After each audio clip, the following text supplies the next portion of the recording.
Ассалаумағалейкум достар, қош көрдік. Қайырлы күн. Менің есім Нұрасыл Тоқбай, жеке тұлға және кәсіпті жүйелі дамыту эксперті боламын. Достар, көпшіліктің сұрауы бойынша бүгінгі тақырыбымыз таңды қалай бастаған дұрыс деген сұраққа жауап аласыздар. Жалпы таңды қалай бастайсың, күніңде солай өтеді. Көп айтады, таңды қалай бастасақ, күніміз солай өтеді. Ол өте дұрыс, себебі өзімнің тәжірибемде де солай. Егер де мен кеш жатып, кеш тұрып, істеріме шұғыл кірісіп кететін болсам, онда менің күнім не жоспарсыз, не қуатсыз қалай болсын өтіп, кешке қарай ешқандай нәтижесіз, көңілім толмай, күнім былай айтқанда бос өтіп кетеді. Сізде де солай шығар деп ойлаймын. Жалпы бүгінгі видео сабақтың нәтижесінде не аласыздар?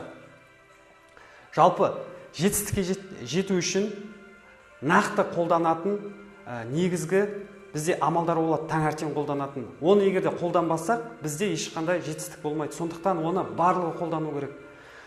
Сол бүгінгі сабақтың нәтижесінде негізгі жетістікке жеткісі келетін адамдардың қолданатын құралдарымен танысасыз. Омен тек танысып қою аздық етеді, сондықтан оған амал ету керек. Ал амал ету үшін оған шешім қабылдау керек. Ал шешім қабылдау үшін бізде курс бар, жетістік формуласы деген, соған қатыссаңыз болады. Сол жерде қалай шешім қабылдау керек, қалай мақсат қою керек, жалпы қалай білім алу керек, барлығы сол бір айлық курста бар. Жақсы, тақырыпқа көшейік. Таңды қалай бастаған дұрыс? Не істеу керек ол үшін? Немен ішу керек, немен жеу керек деген секілді. Жақсы, бастаймыз. Бізде былай, бірінші таңды дұрыс бастау үшін біз кештен бастаймыз. Бір күн алдын ала кешке қарай дайындық жасау керек. Қандай дайындықтан бастайды? Әрине, бірінші бізде жоспар болу керек, келесі күннің жоспары болу керек. Келесі күн бізде қандай істеріміз бар? Ол демалыс па, немесе ол біздің істеріміз ба істейтін маңызды, кәсіп бойынша тағы басқа. Соған байланысты біз ерте жатуымыз керек. Ерте жатқан дұрыс. Жалпы ғалымдар айтады, адам баласы жалпы 7-8 сағат ұйықтау керек дейді. Енді кейбіреулер бар, жаңағыдай гиперактивный адамдар, олар өзін 5 сағатқа денесін үйреткендер, бірақ оған үйрену үшін көптеген уақыттар керек. Бірден 5 сағат ұйықтауға ауысу өте қиын, және де ол адамды кері істейді, қуатымызды алып кетеді. Сондықтан олай жасамаған дұрыс. 7-8 сағатыңызды ұйықтаңыз, бірақ дұрыс ұйықтау керек. Енді бірінші қалай дайындалу керек ертеңгі күнге айтайын. Мысалы, бізде жоспар жаздық та, ертең осында барам, мында барам, осында ісім бар деп бәрін жаздық. Енді біз бір күнді жоспарлағаннан кейін біз таңда нешеде тұрамыз? 8-де тұрамыз ба, немесе 5-де тұрамыз ба? Мысалы, таң намазын оқитындар, мысалы, таңертең ерте тұрады, 4:30-да тұрады, мысалы. Егер де 4:30-5-де тұратын болсаңыз, мысалы, сіз нешеде жатуыңыз керек? 7-8 сағат ұйықтауыңыз керек. Онда сіз жалпы цикл болады, ұйқының циклы, жақсы терең цикл болады, жақсы қуат алатын. Ол көбінде бізде 9 бен 12-нің арасында ұйықтайтын болсақ, ол 1 сағатымыз 2 сағатқа теңейді екен. Ең терең ұйқы сол 9 бен 12-нің арасындағы ұйқы екен. Біз көбінде қалай жатамыз? 12 немесе 1-де жатамыз, жаңағы телефон шықып, YouTube қарап. Енді біз 9-да жатқанымыз абзал. Енді бізде намаздарымыз бар. Намаз оқитын адамдар болса, мен өзім мысалы кейде 9-да жататын болсам, 10-да жататын болсам, мен будильникке қоям, тұрам, құптанымды оқимын, сосын қайттан жатамын. Жалпы міне ұйқының тағы да өзінің тәсілдері бар. Ұйқыға ең қажет 3 тәсіл керек. 3 былай айтқанда фундамент, ұйқының ең жақсы ұйқы келетін. Ол қандай? Бірінші бізге деген әрине бірінші жататын бөлмеміз салқын болу керек. Салқын болса адамның ұйқысы қанады екен. Екінші бізге тыныштық керек. Бөлмеміз тыныш болған жақсы. Енді өкінішке орай барлығымызда ондай кейбір кезде балдарымыз болса, ондай мүмкіндік кейде туа бермейді. Сондықтан шамамыз келгенше қазіргі таңда аптекаларда мынандай құлаққа тығып қоятын заттар бар, көзге байлайтын заттар бар. Мысалы бізге тыныштық керек. Құлаққа тығып қойып жатсаңыз болады. Екіншіден бізге салқын бөлме керек, кондер қосып жатсаңыз болады. Және де үшінші бізге қараңғылық керек, қараңғы. Мысалы, қараңғы қалай қылуға болады? Көзге жабатын бар да, соны алып жатсаңыз болады. Міне осы 3 сағат біздің ұйқымызды жақсы қылады екен. Осы 3 тәсіл, соны қолдану керек. Және де міне ұйқыны шештік. Мысалы 9-дан нағыз болмағанда 12-ден қалмай ұйықтаған жақсы. 12-ден ары қарай ол өте кеш, себебі сіз 12-де жататын болсаңыз, сіз 8-де тұрсаңыз, уже күн шығып кетеді, жаттығуға барсаңыз ыңғайсыз, терлейсіңіз, тағы басқа. Одан бөлек 8-де сіздің шаруаларыңыз бастайды, үйдің тірліктері, балдардың шаруасы, тағы басқа. Сөйтіп сіздің жаттығуыңызда қалып кетеді, барлығы қалып кетеді. Сондықтан бізде таңғы ісіміз мысалы 8-де басталатын болса, жоқ дегенде біз сағат 6-да тұруымыз керек. 2 сағат біз өзімізді дайындауымыз керек. Енді сол дайындық жайлы істі айтып кетейін. Қандай істер жасауымыз керек? Мысалы біз жақсы орташа адамды алайық. Орташа адам 6-да тұрды дей қойық. 6-да тұрды, жаңа күн шығып келе жатыр. Сол кезде қалай жасау керек? Ең бірінші біз деген тұрған бойдан, ұйқыдан тұрған бойдан альхамдулиллах деп тұрған жақсы. Себебі Алла тағала осы күнді бізге тағы не қылды? Нәсіп етті. Аман есен осы күнде бізге нәсіп етті, соған Аллаға шүкір айтуымыз керек. Шүкірлік бақыт сезімін оятады. Тұрған бойдан альхамдулиллах деп тұрасыңыз. Содан кейін барып не істеу керек? 2 кесе су ішіп алыңыз, 1 кесе су ішіп алыңыз. Қыста болса сәл жылылау ішкен жөн. Және де суға аздап лимон қышқылын тамызсаңыз болады. Ол ішкі челошной балансты жақсы қылады. Су ішкеннен кейін жалпы жаттығу бар. Жаттығу міндетті түрде жасау керек. Адамның денесі қимылға арналған. Қимылдамасақ, біз жалқау боламыз. Неге көпшілік адам былай айтқанда жаттығуды ертең жасаймын, арғын жасаймын деп жасамай жүреді. Өзіңізге сұрақ қойыңызшы, 2 апта, осы 2 аптаның ішінде сіз жаттығу жасадыңыз ба? Егер де жаттығу жасамаған болсаңыз, ол сіздің жалқаулығыңыз емес, ол сіздің кері әдетіңіз. Осы жалқаулықты тудыратын біздің қимылымыздың аздығы. Егер де біз қимылдайтын болсақ, жаттығу жасайтын болсақ, бізде идея келеді.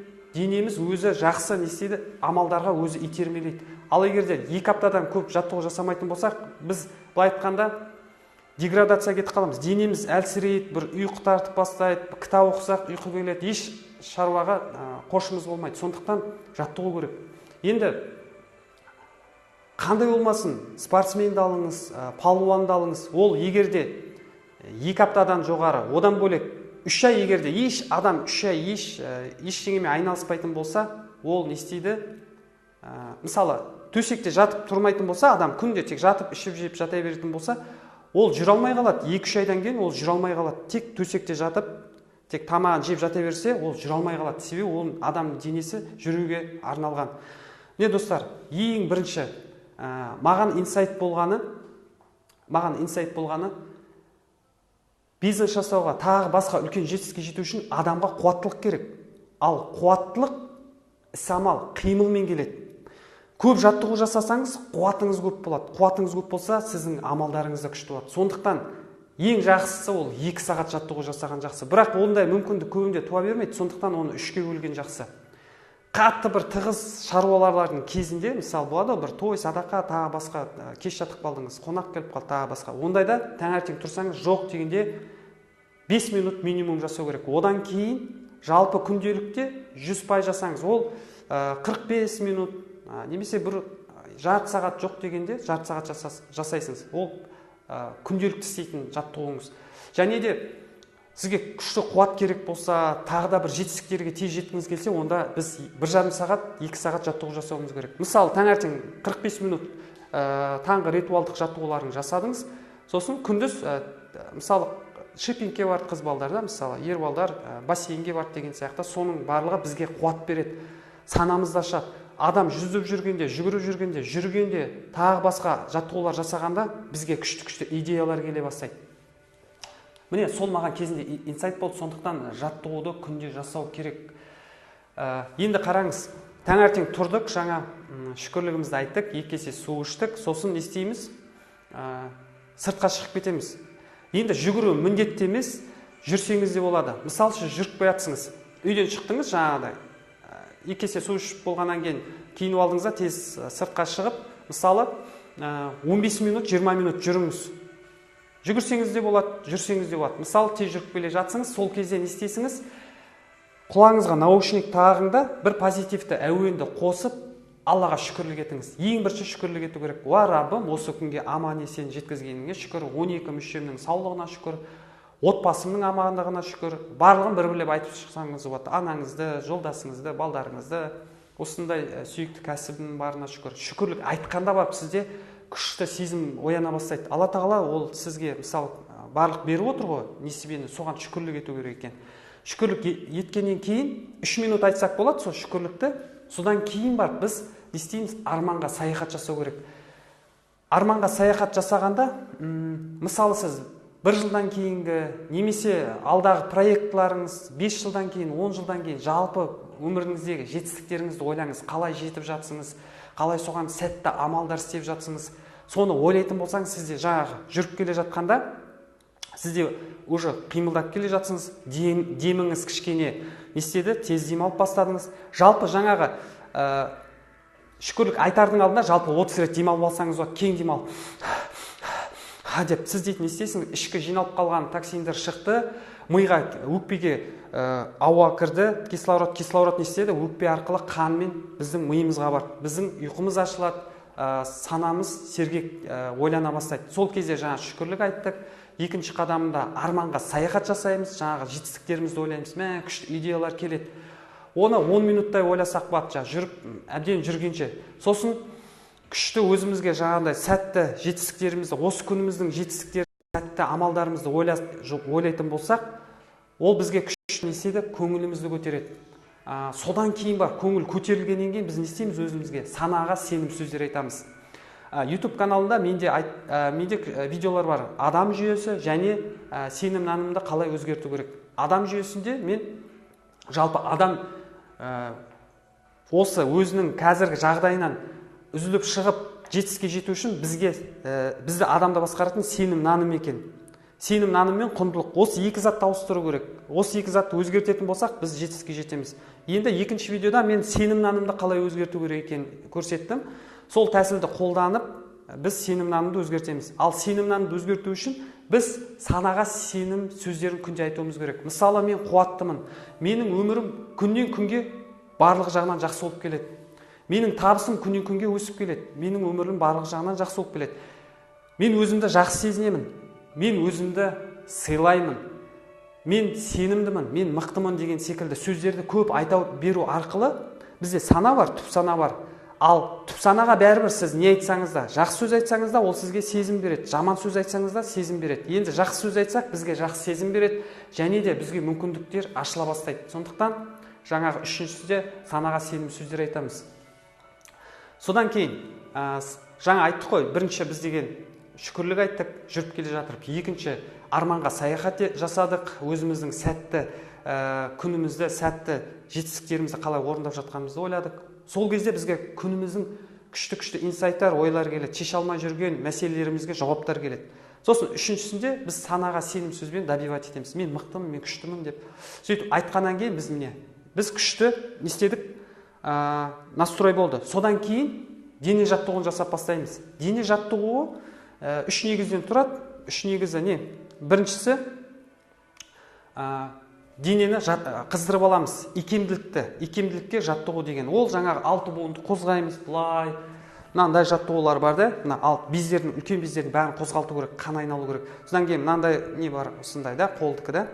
Содан кейін бар, белді қозғаймыз, бел, жан-жаққа қисаямыз. Омыртқаның барлығы нервінің бәрі қозғалу керек. Сол кезде сіздің денеңіз күшті қуат береді. Қуат берсе, сіз үлкен амалдар жасай бастайсыз. Сосын отырамыз да, шпагат жасаймыз. Шпагат жасағанда мынандай осындай бір шетке отырамыз, өйстіп, аяқтағы үлкен екі тамыр бар, сіңір бар, соны тартамыз. Отырамыз, 10 секунд кішкене ауырғанша отырамыз, екінші жаққа отырамыз, сосын былай жасаймыз. Түрлі осындай икемділікті арттыратын жаттығулар жасаймыз. Ол жаңағы бүгіліп тұрсақ та болады 2 минут. Адам бүгілгенде, омыртқалар бүгіледі, аяққа қан жүгіреді сол кезде. Екі аяққа қан жүгіреді. Ол жалпы тізедегі жидкостьтарды жақсы дамытады. Содан кейін былай еткенде, жалпы біздің жүрісімізге үлкен әсерін береді. Нерваларымыз да жақсы болады. Осылай тұрамыз 2 минут. Содан кейін барып икемділікке өзіңіз білетін жаттығуды қараңыз, ютубтан қарап алыңыз, өзіңізге таңдаңыз, қандай жаттығу сізге келеді.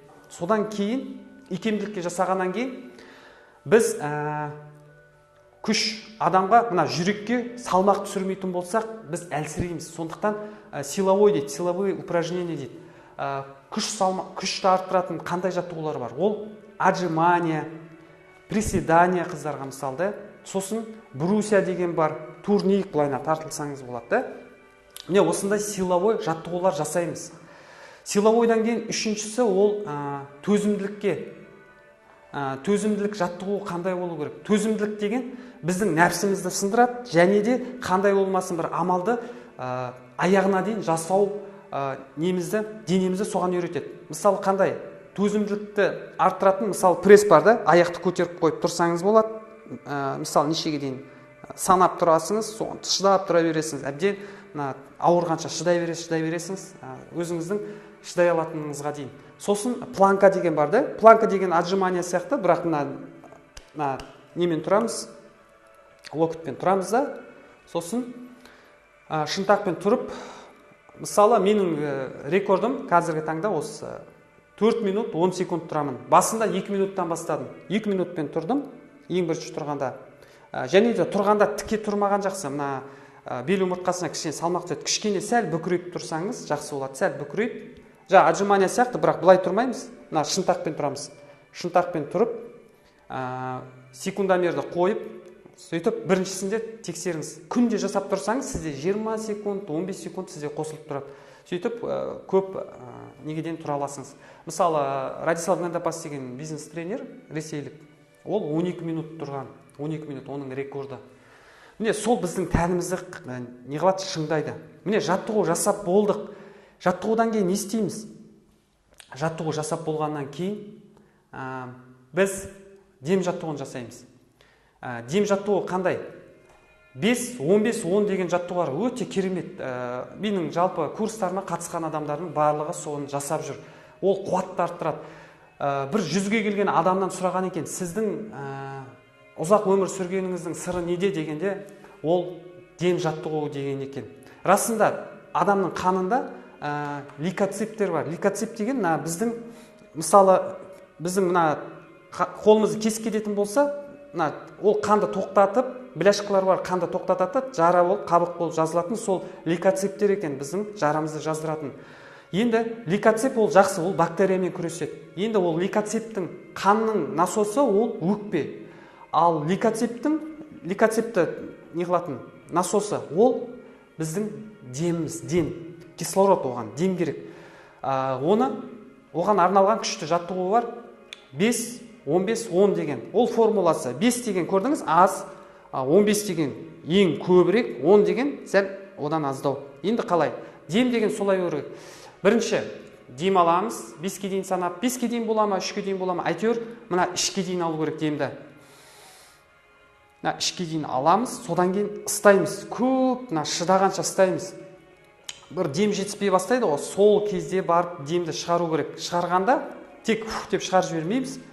15-ке дейін, 5-ке дейін демді терең алдық, 3-ке дейін ұзақ ыстаймыз, ең ұзағы да 15 секунд дедік та, одан да көп ыстауға болады. Мысалы, мен 40-қа дейін ыстаймын. Содан кейін барып ерінді қысып тұрып, жайлап жібересіңіз. 10-ға дейін бола ма, 7-ге дейін ба санап, деп сол кезде сіз қиналып барып, еще оны қысып тұрып жіберетін болсаңыз, сіздің қаныңыз деген жүгіреді кәдімгі. Барлық сіздің саусаққа дейін қанның бойымен, лейкоциттер бойыңыздағы, қанның бойындағы бактериялармен жағаласады, бактерияларды жеңеді ол. Барлық қаныңыз тазарады дем жаттығуымен. Соны жасап деп жібердіңіз, содан кейін қысып тұрып жібердіңіз. Сол кезде сізде басында бірінші жасасаңыз, сәл чуть-чуть басыңыз айналады, және аяғыңыз әлсірек болады аздап. Ол өте керемет сезім. Содан кейін кішкене тынығып аласыңыз, демен кішкене қарапайым демен. 2-3 рет дем аласыз, сосын қайттан солай. Сөйтіп 10 кезек жасаймыз. 10 кезек жасағаннан кейін сіз кәдімгі өзіңізді күшті сезініп қаласыңыз. Бойыңызға қуат болады. Күшті кәдімгі жеңіл боласыңыз. Ол жүрекке де массаж. Ол жалпы сіздің өміріңізді ұзартатын жаттығу. Оны күнде жасаңыз. Күніне 1 рет немесе 2 рет, 3 рет жасасаңыз болады. Сосын одан кейін 5-15-10 жаттығуын жасағаннан кейін біз үйге келеміз. Үйде тағы үйдегі жаттығуларды жасасаңыз болады. Ол жаңағы мысалы мынандай, мен белге жаттығу жасаймын, мысалы мен далада жаттығу жасайтын болсам, далада маған ыңғайсыз да, сондықтан үйге келіп тағы өзімнің жеке жаттығуларым бар, белдің жаттығулары, соларды жасаймын. Сізде өзіңізде үйде жасайтын, жатып жасайтын жаттығуларыңыз болса, омыртқа жаттығулары, тағы басқа солар жасасаңыз болады. Содан кейін жаттығу жасап болғаннан кейін біз міндетті түрде дәрет аламыз, шайынып аламыз. Дәрет алғаннан кейін біз смузи деген сок әртүрлі жемістерден жасалады. Банан, алма, апельсин деген секілді, соның сығындысы. Соны ішсек болады. Егер де ол болмаса, су кәдімгі қарапайым тағы 1-2 кесе су ішіп алсаңыз болады. Сол су ішкеннен кейін міндетті түрде жарты сағаттан кейін таңғы асты ішу керек. Сразу содан кейін ішуге болмайды. Себебі тамақ пен су араласса асқазан жоқ, құрта алмайды оны. Міне соны іштік, дәрет алдық. Дәрет алып болғаннан кейін бізде не істейміз? Біз тағы таңғы ритуалдар бар. Біз тән жаттығуын жасадық. Енді оған бөлек бізде рухани жан жаттығулары, ол жаңағындай медитация деген бар. 7 минуттық, мысалы толқын, табиғаттың дауыстары, соларды қосып қойып, немесе ютубтан қараңыз, өте көп медитацияның түрлері көп. Адамға мидың тыныштығы керек. Біз күнде кеш жатамыз, әртүрлі ақпарат алып, ютуб қарап, одан кеш тұрамыз да жүгіріп кетеміз істерге. Сосын жағаласып жүріп, кешке шаршаймыз, тағы кешке 1-2-ге дейін ютуб қарайсыз, кино қарайсыз, түрлі ақпаратпен, мусормен миымызды толтырамыз, сосын қайтадан жатамыз. Сөйтіп біз күнде жүгіріп жүріп, бірақ миға демалыс жоқ бізде. Миға демалыс жоқ. Миға демалыс беру үшін осы ең күшті мезгіл ол таңғы мезгіл. Таңғы мезгілде жоқ дегенде 7 минут, ең күштісі 1 сағат. Енді 1 сағат жасау үшін көп дайындық керек. Себебі белің құрысып бастайды, біртүрлі өзіңді жақсы сезіне алмайсың. Сондықтан 7 минуттан бастасаңыз болады. 7 минуттық өзіңізге бір медитация таңдаңыз, күшті әуенмен. Кейбір сөзбен сопровождение жасайтын медитациялар бар. Қуат алу деген сөзбен сізді жетелейді, сүйемелдейді. Күнге барады, күннің нұры қалай сізге кіріп жатыр, сондай түрлі медитация бар. Сонымен қуат алсаңыз болады. Және де медитация алып болғаннан кейін біз не істейміз? Міндетті түрде адам даму үшін кітап оқу керек. Бізге қазіргі таңда түрлі ақпараттар келіп жатыр. Ол ютубтан, инстаграм, фейсбук, одан қалса теледидардан түрлі сосын арамыздағы негативті адамдар, айналамыздағы кіл өсек, бір-бірін жамандап, соның барлығы адам шаршатады. Сондықтан біз санамызды таза ұстауымыз керек. Санамызға не келіп жатыр? Мысалы, сіз ашып кеткен лас тамақ жемейсің, сол секілді бізде санамызды таза ұстау керек, негативті, жаман ойларды келтірмеу керек. Ондай адамдардан мыңмен қашу керек. Немесе қасында жүрсеңіз, наушник тығып алыңыз, сол кезде мынау тыңдап жатыр екен деп сізге мән бермейді. Міне, дұрыс пайдалы ақпаратты қалай біз аламыз? 20 минут кітап оқисыңыз. 20 минуттен көп оқымаңыз, себебі сана оны қабылдай алмайды. Қазір өзіңізге сұрақ қойыңызшы, неше кітап оқыдыңыз? Сол кітаптың бір мазмұнын айтып беріңізші. Ешкім айта алмайды.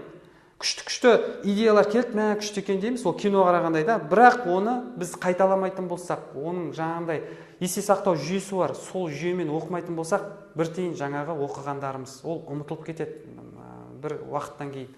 Сондықтан 20 минут оқимыз. Оның да тәсілі бар, ютубтан қарасаңыз болады. Қалай оқыған ақпаратыңызды 97% есте сақтауға болады деген ютубта менде сабағы бар, соны қараңыз. Сол жүйемен біз деген не істеуіміз керек? 20 минут кітап оқимыз. Содан кейін бар, біз күнімізді жоспарлаймыз. Жалпы бүгінгі күнімізде не істеуіміз керек? Менде тағы курс бар, мақсат қою. Уақытты тиімді пайдалану деген курс бар. Ол жалпы саналы адамның барлығына керек. Бақытты болу үшін бізде 7 негізгі бағыт бар. Ол жаңағы жан тыныштығы, ол сіздің физикалық қуатыңыз, ол сіздің жақсы қарым-қатынасыңыз, ол сіздің сүйікті кәсібіңіз, ол сіздің табысыңызды жоспар. Міне, сондай негізгі 7 бағыт бар. Сол 7 бағытты біз деген бірге алып жүрмесек, бақытты болмаймыз. Міне, сол бағыттарды қалай жоспарлау керек? Сол бізде курс бар, тайм-менеджмент деген, соған тіркелсеңіз болады. Мен описанияға телефон жазып кетемін. Енді жоспарлағанда күніңізді жоспарлайсыңыз. Күніңізде не істейсіңіз бүгін? Сол жоспар жазғаннан кейін, соның ішінде ең маңызды 3 қазір жасайтын түске дейін жасайтын 3 ең ауыр маңызды ісіңізді аласыңыз да, шұғыл және маңызды ісіңізді не істейсіңіз, соған соны жазып болғаннан кейін таңғы асыңызды ішесіңіз де сол ісіңізге кірісіп кетесіңіз. Сол ісіңізге кірісесіңіз. Ауырдан бастау керек, ауыр, қиын жұмыстан бастау керек. Сол кезде қиын жасағаннан кейін ары қарай сізге оңай қосап болып кетеді. Және де әр істен кейін біз қуануымыз керек өзімізді. Мықты, молодец, мен бүгін жасадым. Немесе бір мороженое ала қойыңыз. Немесе тағы басқа кофе іше қойыңыз. Білмеймін, сіз не ұнатасыз? Болмаса 5 минут жаңағы өзіңіздің жақсы көретін мотивациялық ролигіңізді қараңыз, тағы басқа өзіңізді қуантып тұру керек әр нәтижеге. Так, достар, міне бүгін сізге осының барлығын айттым. Енді осы жаттығу, тағы кітап оқуға арналған тағы қосымша приложение бар. Помодоро деген, соны қолдансаңыз болады. Помодоро 20 минутке или 25 минутке қоясыңыз. Ол тықылдап тұрады, өзі жайлап уақыты келгенде шырылдайды. Және кітап оқығанда көбі дұрыс оқымайды. Кітап оқығанда оған да дайындалу керек. Жаңағы ешкім сізді мазаламау керек. Телефонда үнсізге, дыбыссызға қойып қою керек. Себебі телефон шықылдаған сайын алдыңызда тұрса, сіз не істейсіңіз? Алаңдап, жаңағы біреуге жауап қайтаруым керек деген ой келеді. Тағы басқа алаңдатқыштар сізді алып кетеді. Сондықтан алаңдамас үшін біз жаңағы дайын болуымыз керек кітап оқуға. Міне, таңда біз не істедік? Түнде жатарда дайындалдық, ерте жаттық, ерте тұрдық, ерте тұрған бойдан біз не істедік? Су іштік, жаттығу жасадық, одан кейін жаттығудан кейін санаға сенім сөздер, барлық тәсілдер жасап келдік, үйге келдік, медитация жасадық, кітап оқыдық, күнімізді жоспарладық, таңғы асымызды іштік. Міне, осы таңғы ритуалды жасағаннан кейін сіздің күніңіз міндетті түрде жақсы өтеді. Себебі сіз деген мына ми тыныштығы сізді сабырлыққа алып келеді. Шүкірлік сізді бақыт сезімін оятады. Ал жаттығу сіздің қуаттылығыңызды артады. Міне осы барлық ритуал, барлық іс сіздің былай айтқанда аураңызды күшті қылады. Мықты бір күшті сезімде боласыңыз. Содан кейін сіздің амалыңызды жасау оңай болады.